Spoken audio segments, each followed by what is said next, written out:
Donc je vais passer la parole à Philippe Laurent, maire de Sceaux, secrétaire général de l'AMF, qui est beaucoup de choses, président de la commission des finances de l'Association des maires de France, président délégué de l'Association française du Conseil des communes et régions d'Europe, qui était donc extrêmement précieux pour notre réflexion.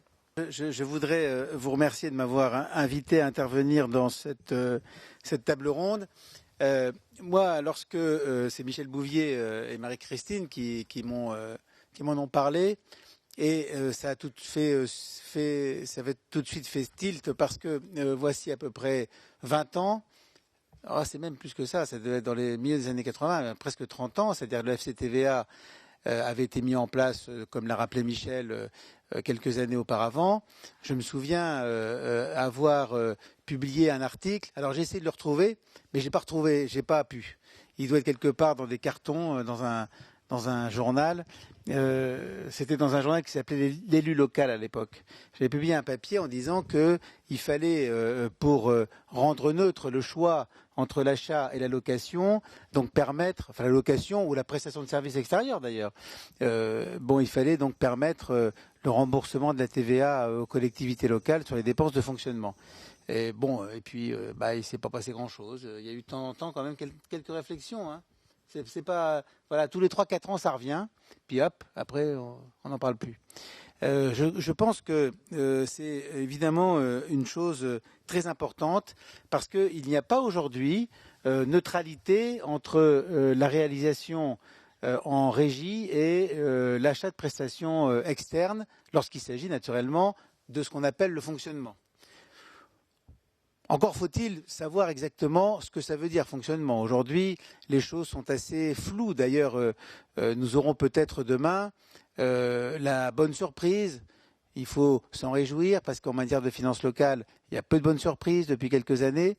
Mais nous aurons peut-être la bonne surprise dans la présentation du projet de loi de finances demain au comité des finances locales, de voir que l'assiette du FCTVA pourrait être élargie à ce qu'on appelle les dépenses d'entretien du patrimoine. Mais on ne sait pas très bien ce que c'est, hein, parce que ça peut aller très loin, les dépenses d'entretien du patrimoine. Mais en tout cas, ça a été une proposition qui a déjà été émise par l'exécutif central. Alors voilà. Donc, mais enfin, en tout cas, on n'a jamais réussi à aller plus loin que cette définition relativement stricte du FCTVA qui concerne donc les dépenses d'investissement.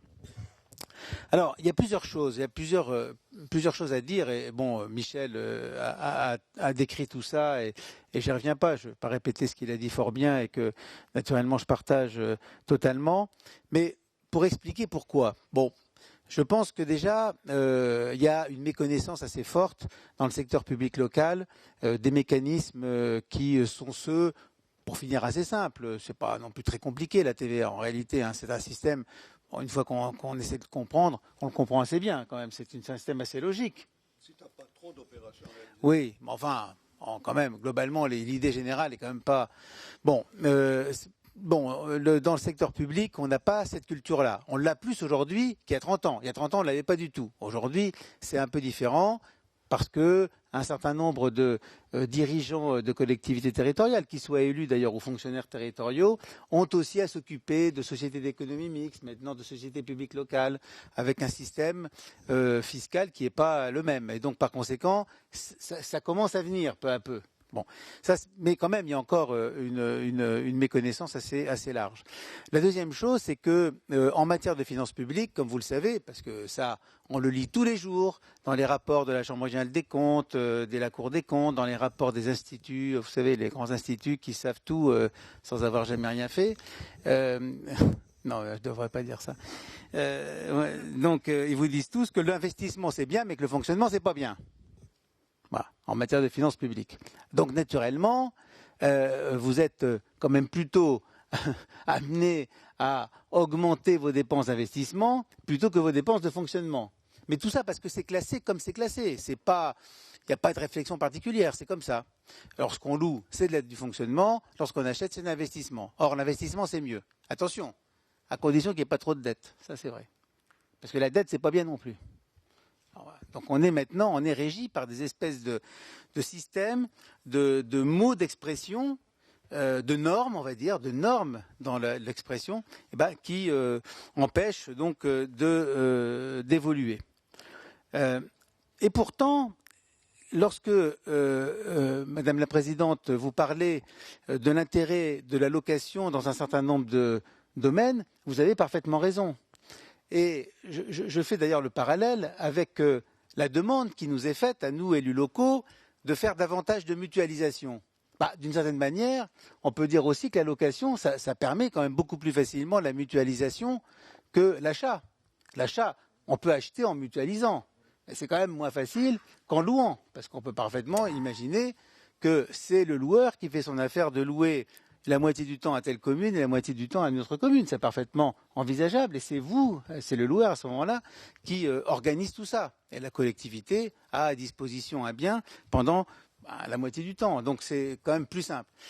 Donc on est, je crois, dans l'ère du temps en disant que, en définitive, dans un certain nombre de sujets, pour un certain nombre de sujets qui ne tiennent pas à l'essence de la puissance publique, quand même le cas pour ce qui concerne la location de matériel, on va dire. Voilà. Donc on peut quand même dire que la location peut s'avérer tout à fait intéressante. Et pourtant, ça ne fonctionne pas, donc précisément à cause de cette culture de l'investissement, du patrimoine, etc. Alors, la société elle-même a quand même beaucoup changé. Moi je me souviens que lorsque j'étais enfant, pour mon père, la possession de la voiture était une possession patrimoniale. La voiture, on la mettait dans le garage tous les soirs. C'était bien, ça libérait des places dans la rue, donc les gens pouvaient se garer. Mais aujourd'hui, en tout cas dans ma ville, même des belles voitures chères, on les met plus au garage parce que on a un an un peu paresseux. On les laisse dans la rue parce que ce n'est plus considéré totalement comme un patrimoine, mais juste comme un bien comme un outil dont on se sert tous les jours. Ce qui nous pose problème à nous maires parce que ça fait beaucoup trop de voitures dans la rue. Puis après, voilà, bon, bref, vous connaissez tout ça. Puis après, on trouve plus de place.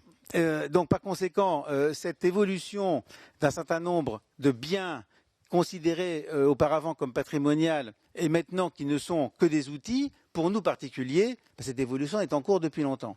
Et donc on ne voit pas pourquoi ce ne serait pas le cas non plus pour les collectivités territoriales. Il y a donc quelque chose de bloqué quelque part, et naturellement il va de soi que la libération par le traitement analogue pour les collectivités territoriales de la location qu'elle ne l'est pour l'acteur économique normal, eh bien, serait évidemment un élément tout à fait positif. Nous y sommes naturellement favorables. Nous y sommes favorables et ça représente des montants tout à fait importants, parce que quand vous prenez la totalité des dépenses qui sont qualifiées d'achat charges externes, c'est-à-dire en dehors des frais de personnel, des dépenses de personnel et des transferts, des allocations, des subventions, etc. Donc, en fait, en gros, de ce qui est probablement soumis en grande partie à TVA, pour l'ensemble des collectivités locales, ça représente 30 milliards d'euros. Donc, admettons que, c'est peut-être pas 20% pour tout, mais enfin, ça représente quand même quelque chose, une espèce de TVA qui est payée par les collectivités locales, qui est de l'ordre de, on va dire 5 milliards d'euros. C'est énorme, et qui n'est pas remboursé. Là, je parle en dehors, naturellement, de l'investissement, et qui n'est pas remboursé. C'est donc un montant qui est certainement extrêmement important. Et je me souviens que dans le papier que j'avais écrit à l'époque, j'avais dit, la question n'est pas forcément d'avoir 5 milliards de plus pour les collectivités locales, mais qu'on pourrait tout à fait neutraliser ça par une diminution à due concurrence des dotations, par exemple. Le problème, c'est qu'on ne savait pas comment faire et puis il ne fallait pas en parler à l'époque. Maintenant, ça se fait, donc de toute façon. Mais on n'a quand même pas le remboursement de TVA. On nous baisse les dotations, mais on n'a quand même pas le remboursement de TVA. Enfin, voilà. Donc, c'est quelque chose qui est extrêmement... qui me semble assez naturel et qui me semble assez logique, enfin même très logique, sur le plan économique. Donc, écoutez, je ne sais pas ce que nous pouvons faire. Michel a dit tout à l'heure que ça a bougé au niveau européen. Il est clair que les collectivités locales, on peut imaginer qu'elles sont considérées de plus en plus comme des acteurs économiques comme les autres. Donc ça peut aller vers le sens d'une généralisation de la TVA. On peut considérer aussi que les impôts locaux sont d'une certaine manière des rémunérations de prestations de services, même si, ce sont des impôts, hein, donc c'est pas de même nature, mais à la limite, pourquoi pas? Pourquoi ne pas le considérer avec une application d'un taux de TVA à 0%, ce qui permettrait à ce moment-là de récupérer effectivement, d'avoir cette logique de récupération de TVA sur les achats et les prestations externes. Donc on peut, je pense, essayer d'avancer sur cette piste. Enfin, en tout cas, ce que je veux vous dire, c'est que sur le plan de la logique générale, donc nous y sommes tout à fait favorables à poursuivre la réflexion.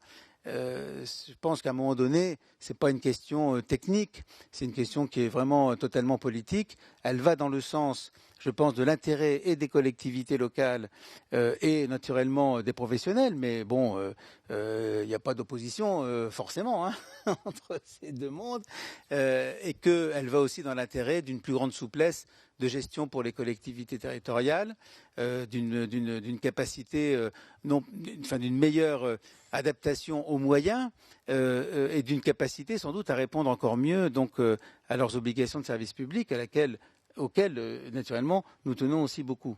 Donc je crois qu'il y a un travail à faire. Je suis frappé, je le redis parce que c'est vraiment quelque chose qui est absolument frappant, de la méconnaissance de ces deux mondes sur le plan de la technique comptable, voire fiscale. Pour ma part, j'essaye de contribuer à faire rejoindre ces deux univers. Je suis le seul élu, par exemple, membre du Conseil de normalisation des comptes publics. Il n'y en a pas d'autres que ça intéresse, très peu. Moi, je trouve ça assez passionnant parce que je suis convaincu par ailleurs que, et c'en est un exemple, que la normalisation, en réalité, entraîne des comportements économiques qui ne sont pas forcément toujours conformes à la logique profonde. Peu importe, n'entrons pas là-dedans, mais je suis convaincu de ça. Et je pense que là, nous en avons un exemple, mais que c'est un exemple que nous pourrions parfaitement faire avancer dans le bon sens. Voilà ce que je peux vous dire pour la même, mais après on peut continuer naturellement le débat, je suis à votre disposition.